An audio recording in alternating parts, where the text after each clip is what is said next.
So I'd like to welcome my guest today to today's podcast, Sarah Hoyle of Sarah Hoyle Photography. Introduce yourself and tell us some of the things that you do. Thank you very much, Jamie. Lovely to be here. So yes, I've run Sarah Hoyle Photography for 12 years now. Previous to that, I was a secondary school teacher and I used to teach art and photography.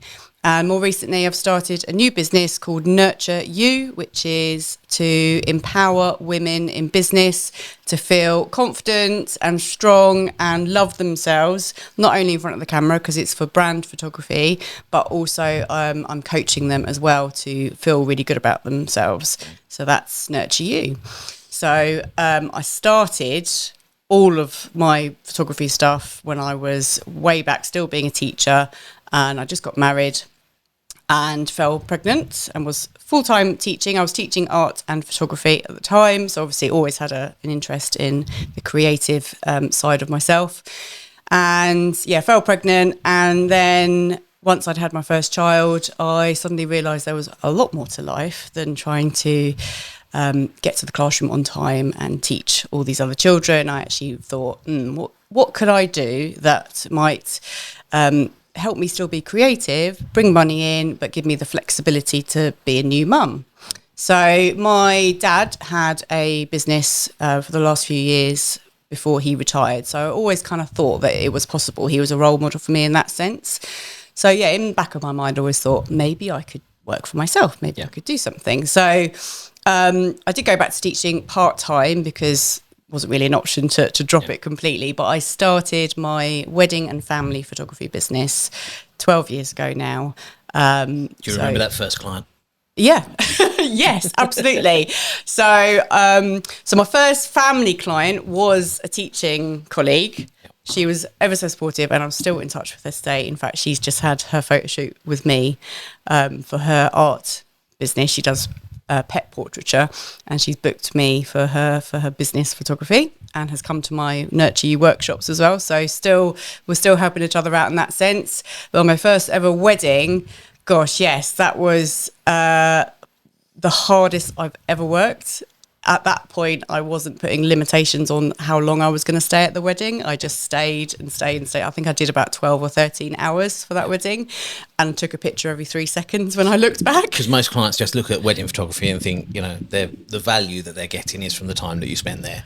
Yeah. They don't see all the other parts that Crikey, go into it's so much more. Yeah, and I did learn on the job, essentially. So went in, obviously had photography skills, but I had no idea about what a wedding really was all about and how much work I was going to have to undertake. So is there a bit of a crossover skills-wise between a classroom of unruly kids and a few people that have had a drink or two at a wedding? Oh my gosh, the amount of times I pulled out the words, I used to be a teacher, don't you know, so I'll use my teacher voice. And that has actually come really in handy to try and gather, slightly inebriated groups of people into a neat and tidy group for group photos. And I do have to project my voice quite regularly at weddings. So that does hold me in good stead. I suppose as a teacher as well, you learn to build rapport very quickly and judge a room very quickly as to who's going to be the troublemaker and who's going to be the one that's going to be heckling from the back and that you're going to have Yes, you can definitely walk into a crowd and go, yes, who's going to be trouble and who's going to help me out, who's going to be more supportive. So yeah, definitely it's about building relationships with people, and that has come from my teaching background for sure. And feedback I always get from my clients is that I've made them feel really comfortable, really relaxed, and I feel that that's not just me, but also kind of what I learned on the job being a teacher, because I was a teacher for just over a decade.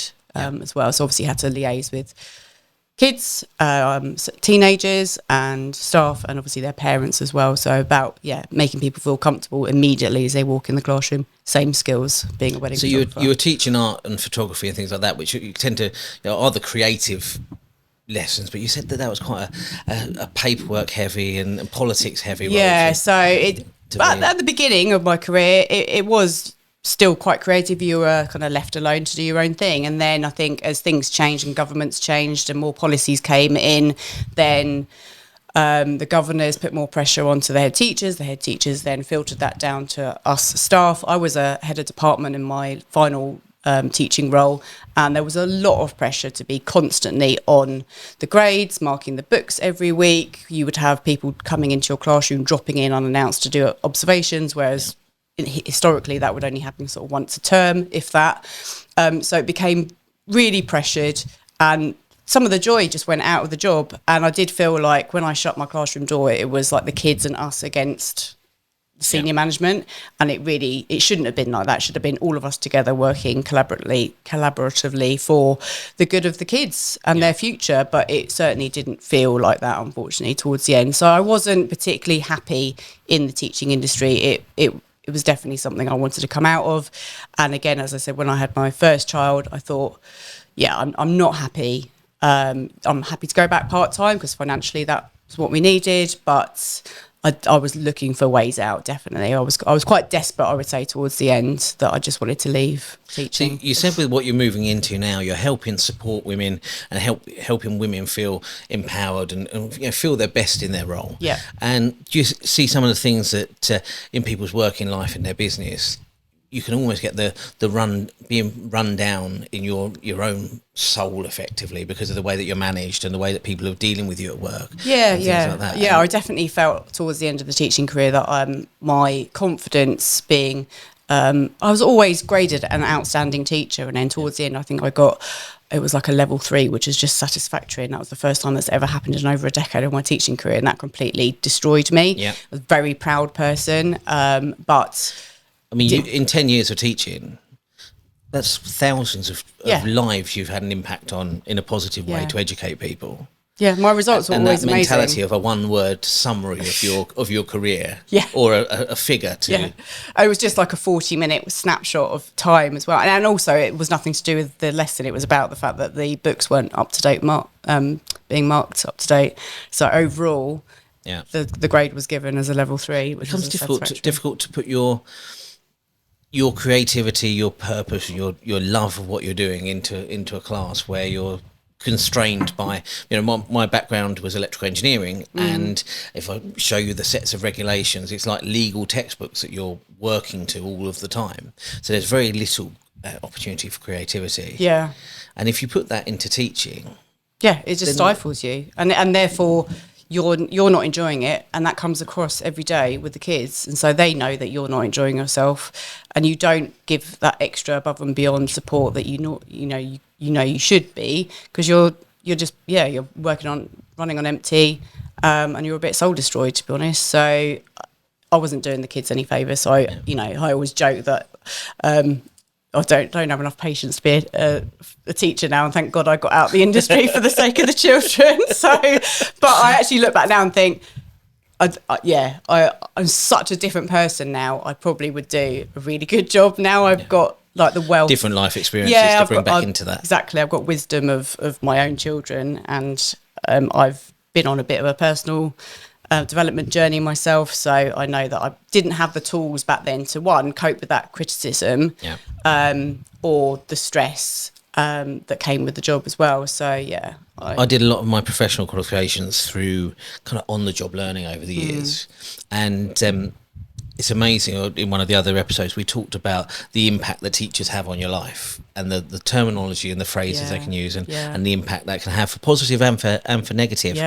And I think you're in this situation that there's huge impact you're having on those children's lives, and you've got to be doing it from your best point of place in your life, but also there's a real need for us to change the perception of leaving college or leaving school, going to college, going to university, and then being a young teacher. And you see so many young teachers that have kind of had that journey of 10 or 15 years of education, a bit like we're talking about police officers and things like that, and guys coming from the army and going into the police. At least they've had real world experience of dealing with people that's true, before they go into education. And as you say, I think that it puts a totally different spin on things when you've had a different outlook on life. So I went into teaching when I was like 23 24, something like that.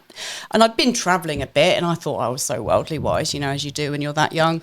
A bit arrogant, I think. The character building stuff that happens later in life. Yeah, exactly. But I didn't have the life skills at all and I remember I did a PGCE. We had 2 placements, and I think one was 6 weeks and one was 12 weeks. So what's that? A total of 18 weeks in an actual school setting over a year. You just think that's nowhere near enough time to actually understand what it's like to work with young people. If they gave you too much time, you might bail out, though. Well, that's true. I was highly motivated to be a teacher because I had a horrific time when I was at school, and I'm sure lots of people didn't, sort of, late 80s, 90s. It's the best time to grow up. Oh, yeah. I joke that Four Non-Blondes song just goes round and round in my head. That was like my go-to, my go-to kind of emotional outburst song, plus a bit of Nirvana. That was what I used to like listening to. So I was bullied horrifically in secondary school.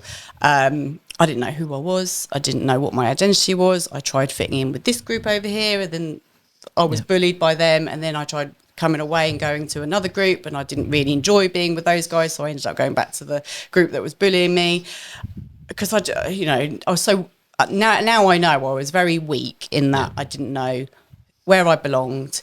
I couldn't say no to the bullies. I was too scared of them. I was really fearful, and again that just crushed me. But I didn't really know that was going on at the time. I was just plodding along every day thinking that this was just what it's like to be a 13, 14-year-old kid in the 90s. And at school there was no pastoral support like there is these days. I think I said to my form tutor, these girls are being really horrible to me, and they're throwing stones at me on the way home from school and saying all these things and spreading rumours about me and whatnot. But I said to her, but I'm really scared that they're going to find out I've told you. And she was like, well, there's nothing I can do then. And that was it. That was done and dusted. And there just wasn't the support at all. So I just kept my mouth shut and just cracked on through. To an extent, you're probably lucky it was in the 80s. Yeah. You think about how connected the world is now and how quickly bullying can be online and in the privacy of your bedroom. Absolutely. Well, I've got a pre-teen daughter myself, and she has just been allowed a phone, and she's not on any social media apps, but she is on WhatsApp. Yeah. And we do look at her messages, but big group messages like her whole year group, there was a whole group message thing, and you just think, crikey, stuff just gets out of hand so quickly. So she actually decided to come off that, and my husband's still a teacher, so that's how we met at university. So he's teaching at her school currently, so he's like a spy on the inside job, but we educate our children so much about phones, social media, and she's really lucky in that she's in quite a small school. If there's any friendship issues, it's dealt with fairly immediately. She's quite mature, so we've always been very open and honest as parents. So going back to those experiences of bullying that you had in the 80s, if you were to give advice to a teacher or to a parent that they're suspecting bullying is going on in the classroom or going on in a year group, or they're suspecting it's happening within their family, what advice would you give to them, since you've been through that yourself? Well, it's keeping the lines of communication open. So it's almost like you don't want to be reacting to symptoms. You kind of want to be proactive beforehand and ensure that you've got a relationship with your children where they will come to you if they're having problems. But the signs is, I know that a 14-year-old, 15-year-old might not want to come and talk to mum and dad or teachers about stuff. So they probably will just become a lot more withdrawn. But I would say have transparency as much as possible with phone usage, because a lot of it probably is going to be online now. So, having those rules that you are allowed to check their messages once a week or something like that. And I would definitely go for less confrontational conversations rather than sort of at the end of a school day, how was your day? How was your day? Everything all right at school? They're just going to go, yeah, fine. Yeah. Actually engaging in an activity with them that is less confrontational. So instead of looking at them face to face, maybe doing something alongside them, like cooking dinner or emptying the dishwasher, or if they can bear it, go for a walk. If you've got a family dog, then go for a walk with the dog or whatever. And that kind of side by side engagement does actually take away some of that confrontation and probably will allow them to open up a little bit more about what's going on. So takes it away from that mastermind interview with the lamp over their head. Absolutely, and, the spotlight. you sit there in the corner and you will tell us everything. Yeah, like around the dinner table, it's not going to happen when they're that age. And like, not all of our siblings need to know. No, exactly. Like at the moment, we've, as I said, I've got preteen, she's 12, 13 very soon, I've got an 8-year-old. So dinner time is still quite a nice time for us to catch up as a family. Yeah. Like the 8-year-old stories from school are very different to the 12-year-olds, but I know a 6-year-old little girl. And, it's all you very, wind her up and she just goes. And it's all very black and white at that age, isn't it? Yep. It's just like, this thing happened, and everything's either joyous or sad. It still comes out, the anger and the frustration and, I hate so-and-so. Yeah. How about, you don't hate anybody. They're not my friend anymore. I hate them. I'm like, well, yesterday we're they were your not going best to war friends. with anybody. There's no hatred here. It's just they've annoyed you, and tomorrow we can move back on to doing something nice and going to the park together. That's the thing. You're 6. The next 24 hours, they're best friends again, aren't they? So Exactly. at that age, it's very transient. It doesn't stay with them very long. But as they get older, it does become more all about their whole world falling apart. So how did that period of time, those challenges of bullying, affect your confidence moving into working life? Yeah, well, I had no confidence, but I thought I did. It was like that fake confidence. So it wasn't like putting on a uniform, going into a classroom or going into university. And like I'd been travelling, so I thought, I've got this, So it was all very surface level. It was all about how I looked to give me confidence, because part of the bullying was to do with, because I've got very fair skin, and so it was like I never tanned at all, just went bright red, and then that was it. I just went white again, and obviously lots of freckles as well. So a lot of it was to do with my appearance. So stupid things like, have you sunbathed through a sieve today? Or the boys would say, here comes milk bottle legs on cross country, and oh my gosh, and then it was all to do with like what brand shorts and trainers I had on, and like I didn't have all the latest Adidas, Nike stuff that was all the rage and whatnot. Anyway, so it was all to do with external appearance. So I thought if I could be as thin as possible and as attractive as possible, tanned as possible, then that means I'm going to be really popular and feel really confident. Yeah. And that was the sort of narrative that I told myself. So that's the path I kind of went That's a pretty low bar to set for yourself, isn't it?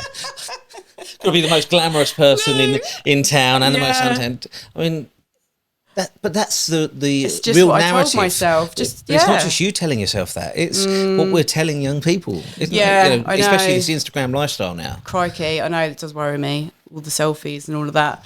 But I interviewed another lady that does business branding. You'll know Lisa, and she was saying about how many women start their own businesses and they're afraid to be the face of their business on Instagram or on their website, all because of that same reason you've come back with, because they're not the slimmest or the youngest or the prettiest or the million and another one reasons. They don't like their smile, or they only like to be photographed from this side of the face, or and we're all very, very, very self-critical. Yeah. This is another reason why I've started Nurture You, because Nurture You is a personal brand photography service, but with mindset coaching. So I know what it feels like to feel rubbish about your appearance and about yourself, and not want to be the face of your brand, and just have kind of that inner shame and fear.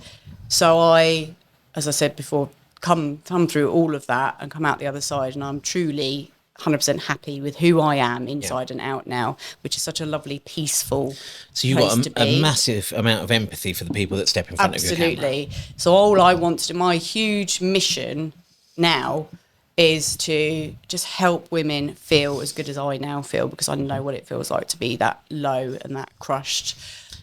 So all of these issues, hang-ups that we've got, and all this inner critic that we have in our heads, I deliver workshops where we work through some of those limiting beliefs. So there's what kind of limiting beliefs are they coming to you with? Most of it is appearance-based, or just lack of self-belief. Like I'm not good enough is the biggest one that comes up. I can't do feel this. A fraud, they feel imposter syndrome is massive. I can't do this because, and I work with the majority of women that are my sort of age, so I'm 46. So we're at that time of our lives where kids are probably coming into teenage years. We've got elderly parents. We're maybe been in a career for a while or owned a business for a while and maybe a bit stagnated and stuck and not really sure what the future holds. Probably perimenopausal as well. Throw all that in. And it's just like a real mix. It's like a big cauldron, stirring cauldron. Everything's changing in your world from every direction. Yeah, not knowing what's going on, feeling insecure, feeling a bit vulnerable because there's so much change going on. And so I'm there to create a really safe space for these women to explore what's going on for them, because they probably don't have the time or the energy to reflect upon their own lives and their own thought processes. So a lot of the time I start the workshops with what negative thoughts come up for you frequently, and 9 times out of 10 these people haven't even considered that they've got negative thoughts in the first place, and it's highlighting that thought process and those patterns and those narratives. And then we dig a bit deeper and realise that actually there's maybe 2 or 3 limiting beliefs they've been holding on to probably since childhood. And then we work through those and create an action plan how to overcome those limiting beliefs so that they can have that self-belief, move forward, grow their business, live in a vital manner as opposed to just surviving. And become the success story that they've always wanted to, because otherwise they just think this is it, and it's downhill from here. So it's not true. It's not true at all. You made the point a few minutes ago about starting to design your life going forward. And you've consciously done that recently with the photography business and starting Nurture You. And I know that's one of the things that very few people actually spend time sitting down saying, right, this is actually what I want to do. Designing their life, or even plotting out which holidays, where we're going to live. Thinking ahead and we don't planning. have that conversation with our partners 9 times out of 10. No, you end yourself. up living somewhere close to where the kids go to school, or close to where you work, or where you grew up, or your parents. When do you put the pin in the map and say, actually, I'd really love to live in...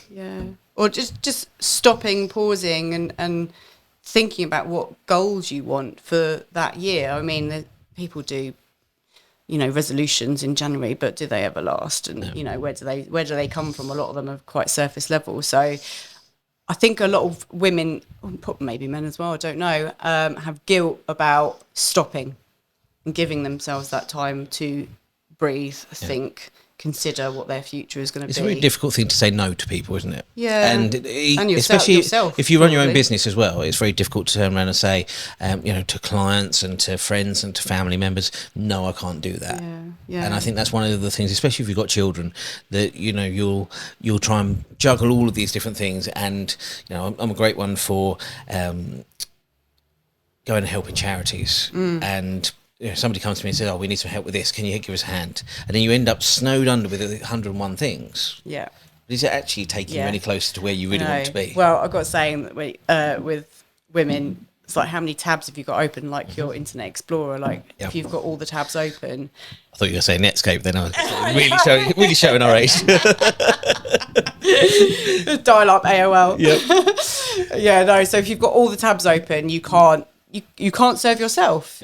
And I know it's really hard to step away from family life and from your business, but you will thank yourself in the future. Your future self will be grateful, because just having, even if it's like half a day, like 4 hours, take yourself off to a nice coffee shop, or obviously we've got glorious weather at the moment, to just a park and take a notebook with you and just consider, what do I want the next 12 months to look like, or the next 5 years to look like? What are my actual personal goals? And some of the techniques I use with coaching clients is pinning down what your life and personal values are, because that's a real anchor point for everything that comes next. So what are your true values? Is it integrity, honesty, wanting to be authentic? Is it being creative?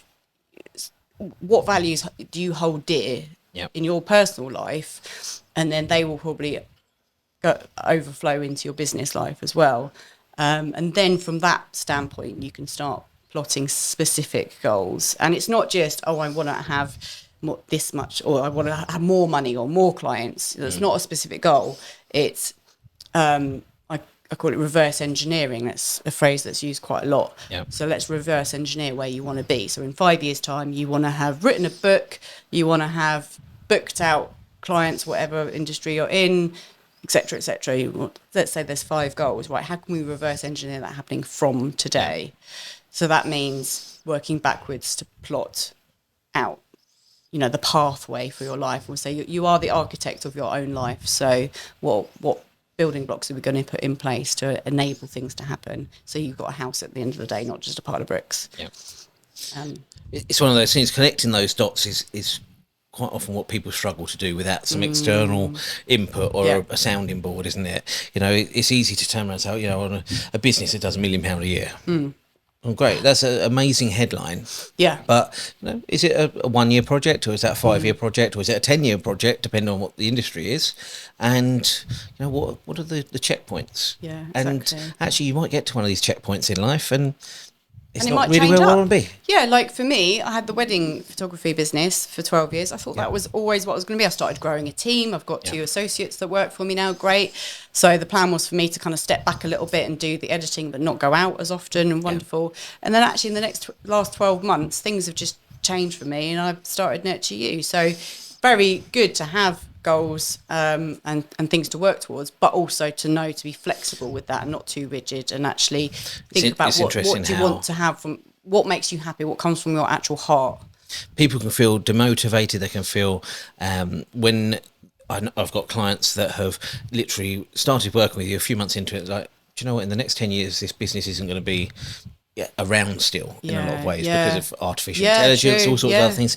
And then they get to a kind of awakening's a bit of a bold term for it, but you actually, do you know what, this isn't giving me the hours that I want, it's not giving me the lifestyle I want, it's not the right business for me anymore. And there's so many things in life like that, and we can get what I had a fantastic term for it which has gone out of my head. Opportunity cost. So I've invested so much in this, I don't want to give it up. Yes. So much time and energy. And especially if you have invested financially as well. It's very hard to see what other people can see. You think this is not going to work. It's a bit like going on Dragon's Den, isn't it? And they just give you somebody the truth. else comes around and says, you're only going to sell 10,000 of those. And I did some life coaching for a little while for one of the employment companies to get people off of job seekers and off of DLA and PIP and back into the workplace. And I had a lovely lady that with some very major disabilities, and she was making candles at home. Right. And they wanted her to generate enough income to get off of disability benefits. And you start to just be realistic. Okay, so every weekend you're going to have to go to craft fairs and shows and stuff like that, and you're going to have to get some momentum, and you're going to have to do all these different things and invest some time and money in marketing and a web shop and all these things. But the crux of it came down to how many candles do we need to sell for you to move from where you are, break even to start with. It's not realistic, or wasn't realistic for her. In those situations. Are you going to be able to actually physically make all those candles? And there's massive changes people can make. In their lifestyle, in anything. The great expression: you can do anything you want in life if you want to do it enough. If you want to become a brain surgeon, absolutely. you can go and do it in your 50s. My mum always used to say to me, enough. "There's no such word as can't." Used to annoy the hell out of me. I was like, a man can't pick up a mini with their little finger. I used to come back with things like that, like a right idiot child. But what she was trying to instill in me. I'm sure you've had a few children that have been equally as arrogant back to you. But also just like, that's physically impossible. What are you talking about, mother? But she was obviously trying to instill in me that you can do anything you put your mind to. And having, but it has to be structured. The thing that happens quite a lot is we have these goals and these, dreams of doing, I don't know, selling 100 candles a week or whatever. And then if it doesn't happen, then we'll say, oh, that's failed, because I'm a failure, because I'm no good. There's a massive mentality difference there between the Americans that will literally start anything, get venture capital. Anyone that kind of invests money in America understands that a fair chunk of what they're going to invest is going to get lost. But the ones that win are going to outstrip the losers over time. And there's this kind of mentality of, especially entrepreneurialism in the States, that you'll fail 2 or 3 times before you find the it's next much more big bet accepted, thing. isn't it? Yeah. Whereas in the UK, we're very much, I know a lot of builders that have gone bankrupt over the years, normally because of poor management. Sure. They've run windows and cladding used to be the thing in the 90s and 2000s. Yeah, knocking on your door. Friends of ours literally. They'd turn up and the sign writing had been peeled off the van, and or the limited had been peeled off the end of it because they've gone out of business owing the VAT man some money. But it was a really common thing. Yeah. But that was mismanagement. Yeah. Which you only need a decent accountant and to actually manage your money and learn a few skills. But the real creative people in life that start amazing businesses, that will come idea after idea, and I think that's the inventor principle. That the guy that invented the big pen, invented other things first. Yes. Before he got to the big pen. Absolutely. That we all use all day, every day. Yeah, exactly. So, what kind of people are you looking to do more work with Nurture You? Who's going to be the target audience that you're looking to? Well, as I said before, they're usually women of my sort of age, between 40, 50 plus, that have got their own business. Maybe any specific industries in there? I considered niching and just talking to women that worked in the holistic fields and creative fields, because they're the kind of people that I like hanging out with. Yep. But I thought I've had clients from lots of different industries, and so I thought actually they're all still worthy, and they're all niche is a really interesting principle, and in marketing terms, we always thought, micro niche, and that's where I was going. But actually, it's not going to work for next year. There's a different mentality I've had for 25 years of business, and after I went back and did a second degree in marketing during COVID, because a lot had changed in 20 years, but the underlying principle is all the same. And niching really is about niching your message for the audience. Yeah. So have as many niches as you need in your business.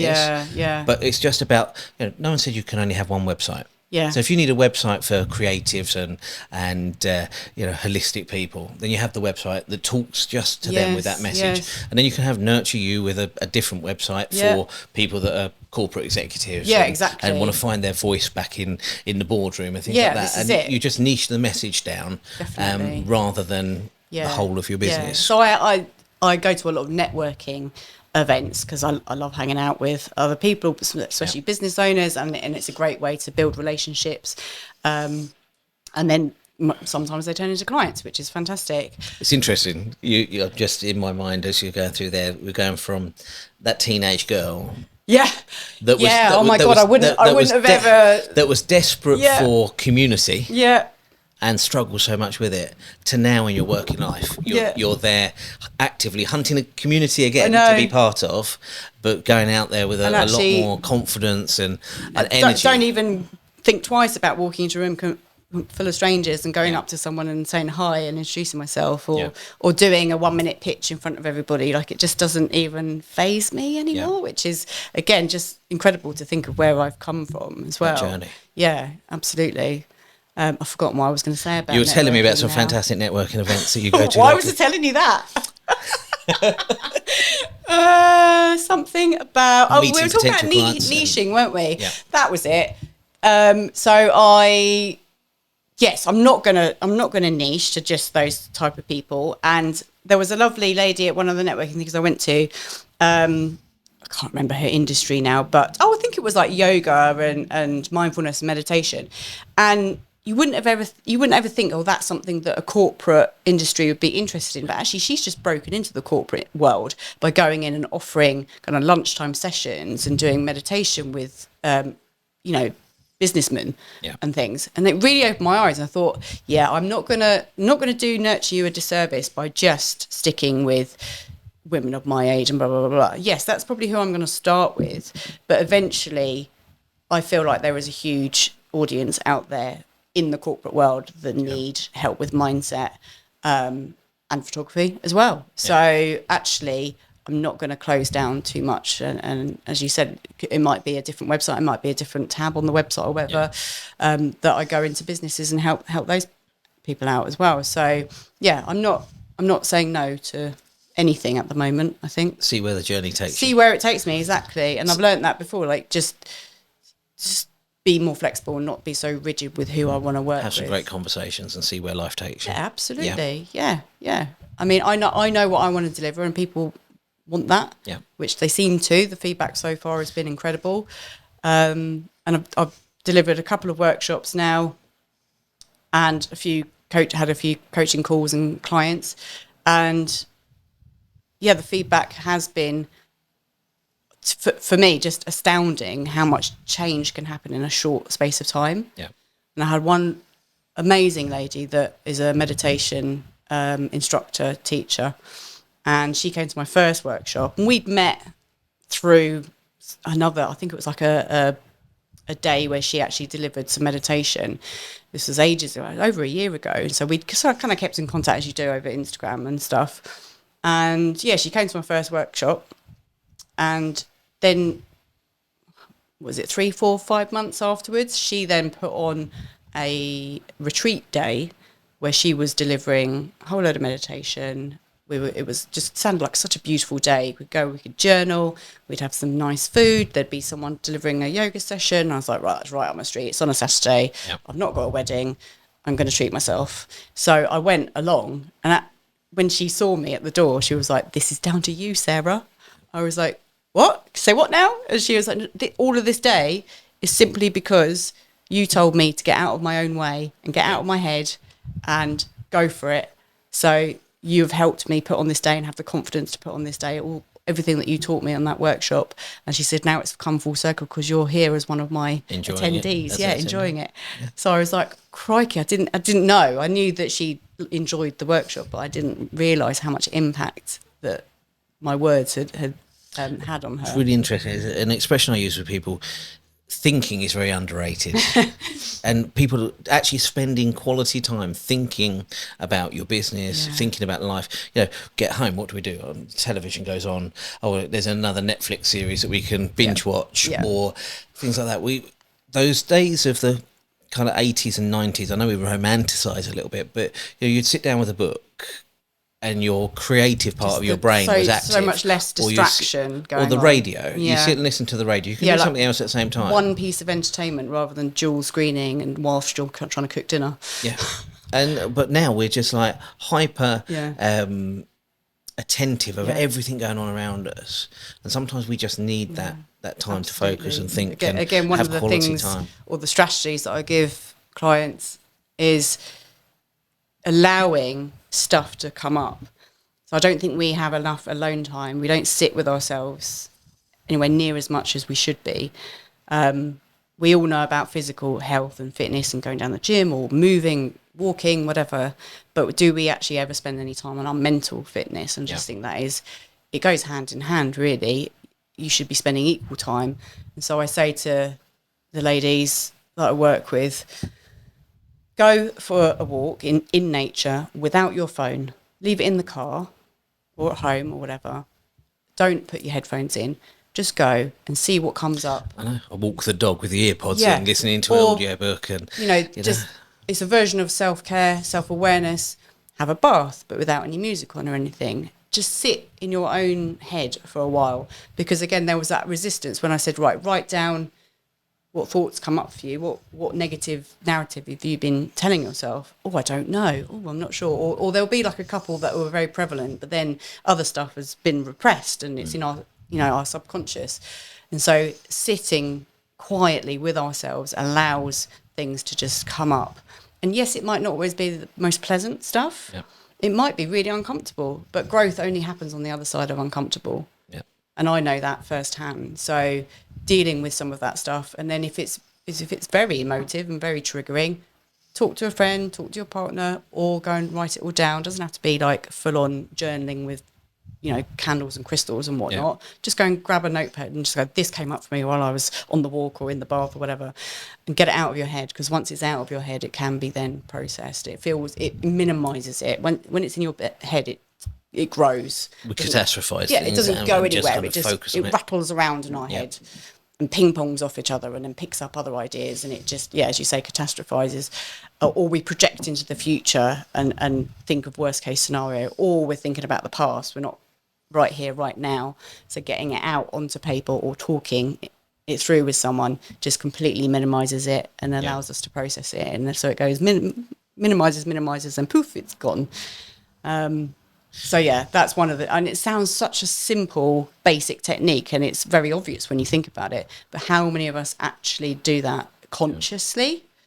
Probably not many of us these days with all the distraction. And that's one of the things you're starting to bring into the workshops and the team days that you're starting to bring.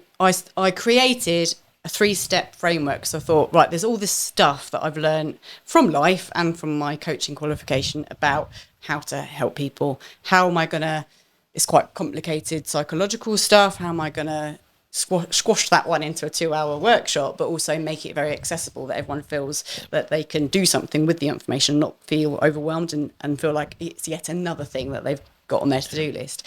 So I thought I need to put it into a simple framework. So it's a 3-step framework, and I call it ACT. So it's ACT stands for acknowledge the thoughts, the inner critic, what's going on. And that's, you do that by what I just said about spending time by yourself. Challenge that in the first place. So is it actually true? What would I say to my best friend if they said those things? Where's the evidence for all of that in the past? And if there's evidence only once, then it's only once, not 5, 6, 7, 8, 9, 10 times that we think, that we believe.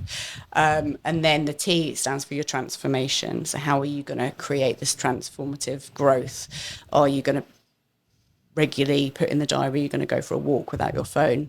Are you going to create some empowering statements that are the opposite of your limiting belief? Are you going to stick them on a post-it note and stick it on your mirror? There's loads and loads of techniques that we cover and we go over in the workshop. So it's acknowledging, work through all of that, and how to acknowledge, challenge, how to challenge those thoughts and beliefs, and then the transformation, how we're going to implement those day to day, so that if you do the work, you will transform.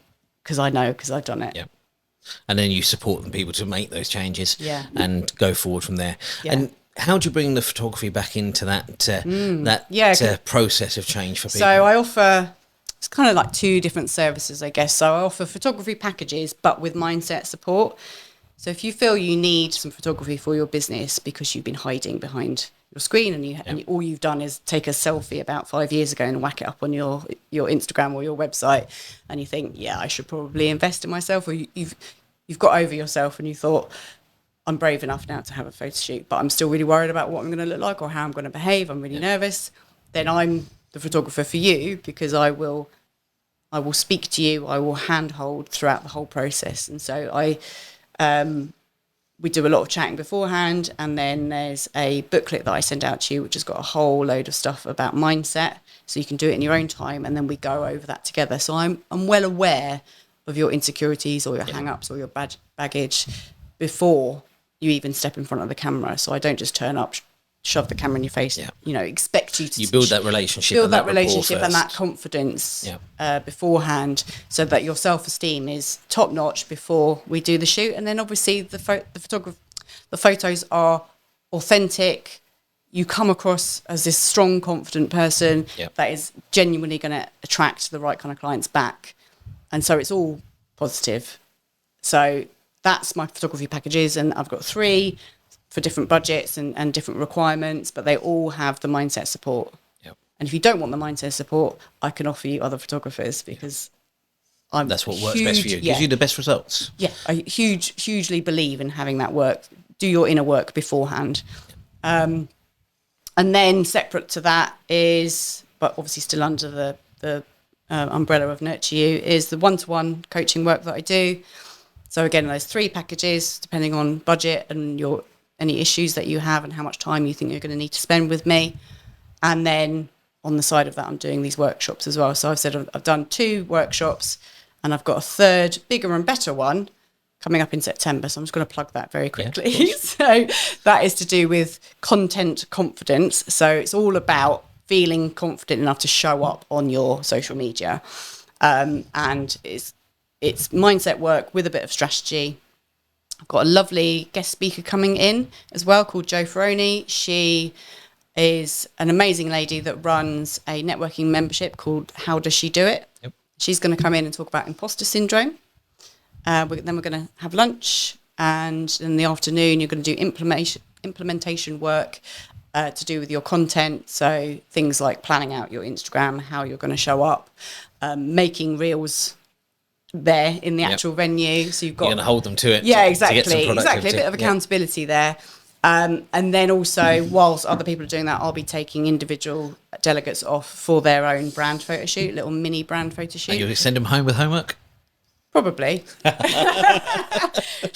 comes the red pen. Yeah, exactly. So it's a whole day. Morning is obviously mindset strategy, then afternoon is photo shoots and implementation. And as I said, we've got the lovely guest speaker in as well. So that's the biggest one I've done so far. There's only 6 spaces available. There was only 6 spaces available. As from this morning, there's now only 4 spaces available. Fantastic. So we'll include the link to that in the notes for that's today available as well. for you to. And there's an early bird special offer as well till the end of July. So taking us back to the beginning of our journey, we set out at that transition into photography. We talked about how we're build and nurture you and your goals going forward. So let's put a little bit of detail on those goals. What's the next year look like for you? For me, gosh, right, okay. So more podcasts. Because I'll be holding these. No, more podcasts, definitely. I'm planning a retreat next spring. Whereabouts? So it will be in Hampshire, so not a million miles away. Yeah. So I'm not expecting people to, fly to Morocco or anything like that. I think for my first one as well, I need it quite close to home. Next year. So because I want to be able to go and scout out the venue as well. So I've got somewhere in mind already. That will probably be a 2-day, 3-night thing. I can't wait. I love retreats. So that's really, really exciting. It's going to be lots of mindset work, lots of space and time to actually do implementation work as well. Can't say that word. They should make that a short word, yeah. Because I've been on retreats when it's like information overload. And actually you get back to real life. You can't actually put anything in place. The Tony Robbins thing? Yeah. And you can do 3 or 4 days of so much stuff coming at you from every direction. Oh my gosh, yes. So you don't actually get time to... No, and you feel probably more exhausted at the end of it so I don't want that for the ladies that come on my retreat. It's about recharging. Feel recharged, re-energised, and actually like they've put things in place. So there will be space for them to do stuff. I'm not someone who feels like I have to fill every minute to get the value. There'll be meditation, there'll be yoga movement stuff, there'll be walks. I'm yet to decide if I'm going to do mini brand shoots or not. I'm going to see how September goes. So again, there's that kind of flexibility. I'm not putting too much pressure on myself. I want to start writing my own book as well. So I've got a summer holiday coming up, and I know that space and time on the beach, I'm going to start plotting my book as well. Post-it notes will really help you on that one. Yeah, I've listened to so many workshops, like online, like masterclasses about writing your own book. So it's there in the background, but I just need to start putting pen to paper. And I'd love to book more clients in for one-to-one coaching as well. So these kind of smaller workshops they seem very popular. So, and I love organising stuff like this, and they just seem really powerful for women. So. Definitely going to have more workshops moving forward. So it's going to be an exciting year ahead of you. It's going to be really exciting. I am so excited. I know it's right when it doesn't feel hard. And like creating my own content for my own social media, none of it feels hard because it's all just coming from truly me. Business for me is all about doing cool stuff with great people and making some money along the way. Yeah, and if you can do that, then it's never a work day all the time. You're living the dream then, aren't you? Living the dream. We all are. Yeah. At the end of the day, we just got to make sure that dream is taking us to the right destination. Yeah, exactly. Keep checking in on myself, definitely. Because as much as I'm holding space for everyone else, I need to be accountable for myself too. But I have my own coach as well. So that's important for me to make sure have I'm some looking perspective after on things. Yeah, definitely. And make sure she puts me in my place. Otherwise, you can run at 100 miles an hour constantly, and you risk burning yourself out while you're trying to encourage. My last session with her, because we were talking about what things needed to be done, and I said to her, I've got another idea. I want to. So again, I'm always full of ideas. I was thinking, because my website's still in making, my website designer's still putting it together, but I've got a holding page for my website for Nurture You. So I've done all this business on the back of social media. I said, as soon as my website's done, I want to get some blogs in there. And I was saying to her, what I'd really like to do is reach out to some magazines or some publications and get my blogs published, maybe start writing an article weekly for like a magazine that, you know, sort of went off on one. Yep. She was like, right, Sarah, let's just rein it in a little bit, shall we? Come back. You've got to sell some tickets for your workshop in September. That's your goal. I was like, okay, yeah. After the summer, I can start thinking about that maybe. Yeah, I'd still come up with the idea of which magazine I wanted to start with. It's the thing. I've got a couple of email addresses I'm just sitting on. Which magazines were they? Oh God, don't put me on the spot. I can't remember now.